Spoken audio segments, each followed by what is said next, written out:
Bonjour, vous avez l'impression que l'argent n'est pas fait pour vous? Vous voulez optimiser votre budget et vos dépenses?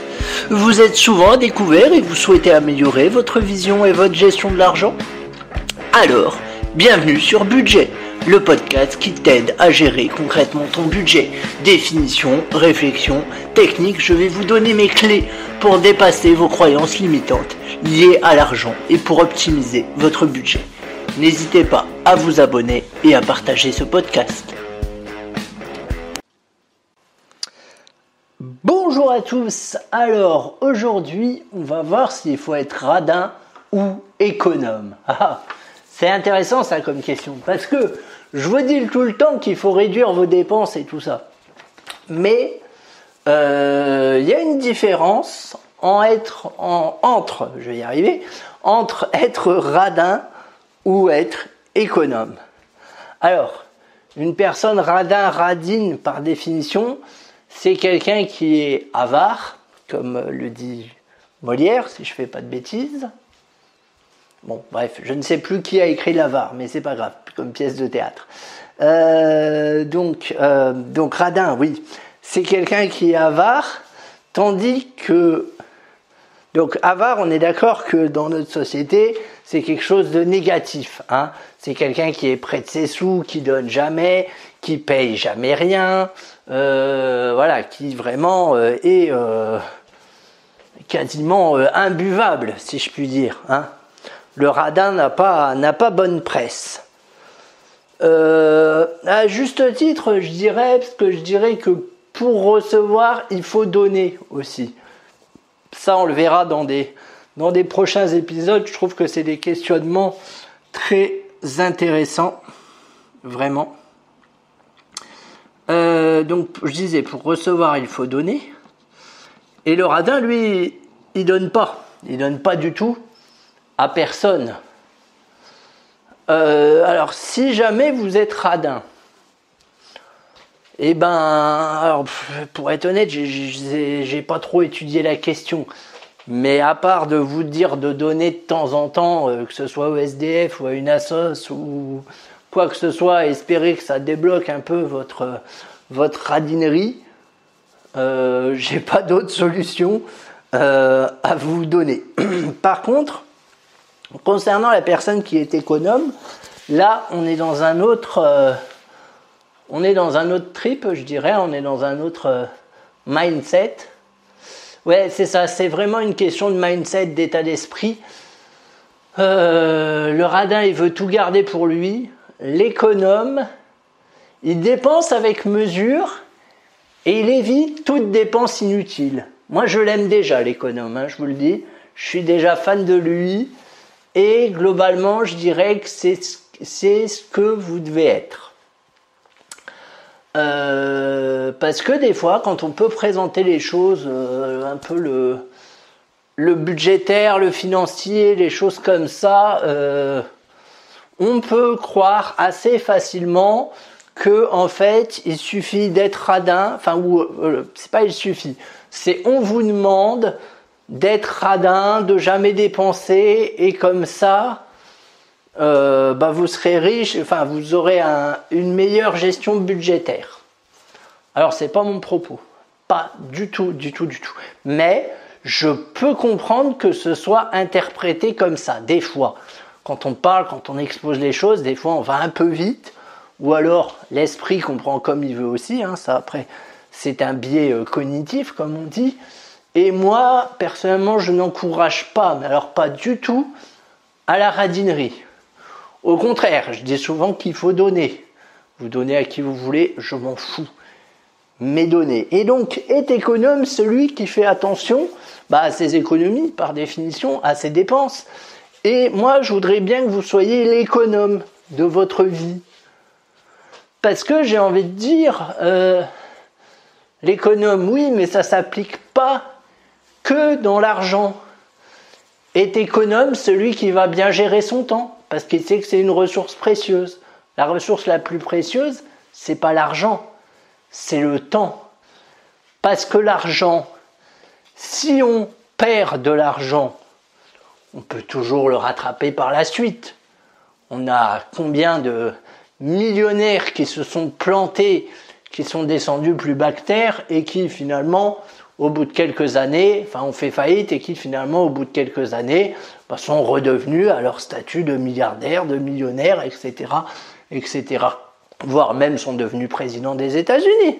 Regardez Donald Trump, déclaré en faillite plusieurs fois, ça ne l'a pas empêché de rebondir jusqu'à devenir président des États-Unis. Je vous dis pas d'être président des États-Unis, mais je vous dis juste que le temps, c'est précieux, parce que l'argent, ça se récupère. Le temps, non. Vous pouvez être économe aussi avec vos enfants, etc., etc. Pour moi, c'est un état d'esprit, c'est-à-dire éviter le superflu, tout simplement. Voilà, moi je pense que c'est quelque chose d'important, d'autant plus qu'on est dans une société qui privilégie le superflu. Facebook, les infos, Twitter, Instagram, mon Dieu, j'en parle même pas. Il n'y a pas que du superflu dans Instagram, mais il y a beaucoup de superflu. Sur Facebook, il y a beaucoup de superflu. Sur Internet, il y a beaucoup de superflu. Dans les forums, il y a beaucoup de superflu. Voilà, et j'ai envie de dire, c'est ça qu'il faut éviter. Éviter le superflu, ça aurait pu être aussi le titre du podcast. Concentrez-vous vraiment sur ce qui est essentiel. Fixez-vous une ligne de conduite et n'en déviez pas, sous aucun prétexte. Et par pitié, arrêtez de vous faire commander par votre téléphone. Ça suffit. Je dis ça tout en étant moi-même un peu commandé par mon téléphone. Soyons clairs, je passe un peu trop de temps sur Facebook à mon goût et à celui de ma copine, et je passe un peu trop de temps devant la télé aussi. Donc, voilà, je suis dans le même cas que vous, je vous rassure. Je donne pas des leçons, j'essaye aussi de m'appliquer ce que je dis à travers mes podcasts, mais effectivement, c'est compliqué, c'est pas facile. Blague à part. Soyez économe de votre vie. Ayez toujours en tête que le superflu ne sert à rien. C'est que du paraître, c'est que de l'apparence. Comme on dit, vous ne devez pas vivre en pensant que l'argent doit définir votre réussite, doit définir votre statut social. Non. Non. Soyez économe. Est-ce que vous avez besoin de la dernière Ferrari turbo diesel, mon cul? Je ne pense pas. Surtout si vous vivez à Paris. Et que, pas nécessairement, vous n'allez pas pouvoir la faire rouler très vite. C'est comme les gens, c'est formidable. C'est comme les gens, on a ça à Paris et dans les autres villes capitales, je pense aussi, mais c'est peut-être plus à Paris, à proximité des monuments touristiques, notamment Tour Eiffel et Arc de Triomphe, pour ne pas les citer. Vous avez des sociétés qui vous proposent de louer des Ferrari avec le chauffeur, donc vous montez à côté du chauffeur et vous faites un tour dans Paris. Sur les Champs-Élysées. Quel est le but de cette activité? Se montrer au volant d'une belle voiture, on sera d'accord. Parce qu'en soi, la Ferrari, je ne sais pas combien ça monte une Ferrari, j'y connais rien, mettons que ça monte à 300 km, 200 km/h, si 300, je pense que ça doit monter à 300. Bon bref, mettons que ça monte à une vitesse non autorisée sur les routes, vous êtes dans la Ferrari, ça vous a coûté, je ne sais pas combien ça coûte, mais ça coûte cher en plus, bien évidemment, mais vous n'avez pas pu tester la potentialité de la Ferrari. Vous voyez ce que je veux dire ? Vous êtes à côté du chauffeur et tout ça. Vous êtes dans le luxe, parce que Ferrari, on est dans le luxe. On est dans de la belle mécanique qui marche bien. Mais, vous ne pouvez pas aller à plus de 50 km/h avec, parce que vous êtes dans Paris. C'est con quand même, non? Enfin, je sais pas. Quitte à monter dans une Ferrari, je préfère m'offrir, chose que je ferais pas, parce que les bagnoles... Enfin bref, mais je préfère m'offrir un tour dans un circuit et vraiment profiter de la voiture dans les mêmes conditions. Sauf que là, le cheval peut démontrer toute sa puissance, on va dire. Cheval, emblème de Ferrari, je le rappelle.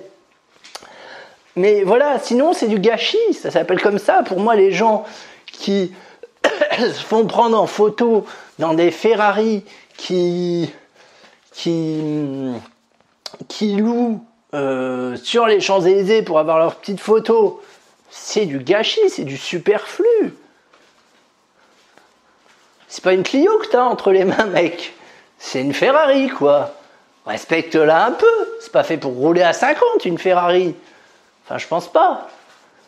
C'est puissant, une Ferrari. Va l'utiliser dans un circuit dans de bonnes conditions. Puis, en plus de ça, sur un circuit, t'as un chauffeur qui s'y connaît un peu. Voilà, donc, tout ça pour vous dire, j'en ai fini avec ma métaphore sur la